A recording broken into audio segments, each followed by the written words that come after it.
Alors voilà, une couche épaisse de farine, 3 cm, une couche fine de chocolat Van Houten mélangé à de la farine. J'ai utilisé un pilon parce que le chocolat Van Houten, un pilon, hein, le Van Houten a tendance à faire des grumeaux, donc il ne faut pas que les grumeaux apparaissent. Donc moi c'est ma technique, vous pouvez peut-être utiliser une passoire pour dégommer les grumeaux de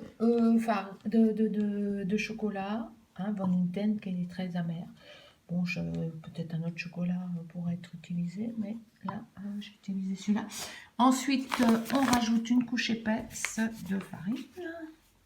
J'ai disposé ma farine, ma première couche, sur des fiches plastiques que vous trouverez dans votre classeur, normalement.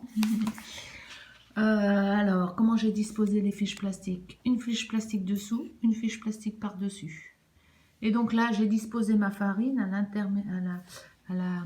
la jonction entre les deux fiches plastiques. Pourquoi? Vous allez comprendre ensuite. Donc ici, je mets 3 cm à peu près de farine blanche sur le dispositif. Je marque un peu la couche supérieure. Donc ici, ces couches représentent la strate inférieure, strate moyenne, strate supérieure, ce qui peuvent être des strates sédimentaires.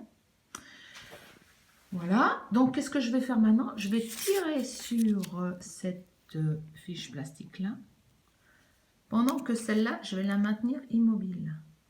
Vous voyez, d'une main, je vais maintenir cette fiche immobile, de l'autre main, quand j'aurai posé mon portable, je vais tirer sur l'autre fiche. Alors, est-ce que je vais pouvoir faire les deux en même temps? Restons simples. Comme ça, pas facile, facile. Donc je tiens mon portable, je tiens la fiche et je tire sur l'autre. Donc qu'est-ce qui va se passer? Il va y avoir ce qu'on appelle un fossé d'effondrement qui se crée.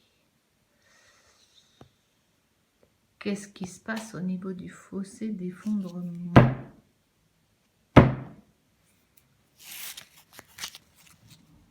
Je l'aide un peu parce que là, la farine est quand même peut-être un petit peu trop tassée, peut-être pas si super que ça. Ma farine. Ensuite, ce qui m'intéresse, c'est de voir ce qui se passe à l'intérieur. Donc là, déjà, je vois qu'au moment de l'écartement des deux plastiques qu'on peut interpréter comme qui peut servir de modèle comme l'écartement des plaques terrestres, lithosphériques. Quand ces plaques s'éloignent l'une de l'autre, que se passe-t-il au niveau des frontières de plaques? Eh bien, il se forme un fossé d'effondrement.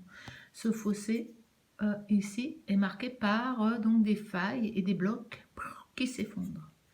Si je voudrais voir ce qui se passe en profondeur, donc je coupe, je fais une coupe ici. Oh, que vois-je? C'est magnifique. Une faille, une deuxième faille, les strates ici qui se sont écroulées. Voilà, c'est beau.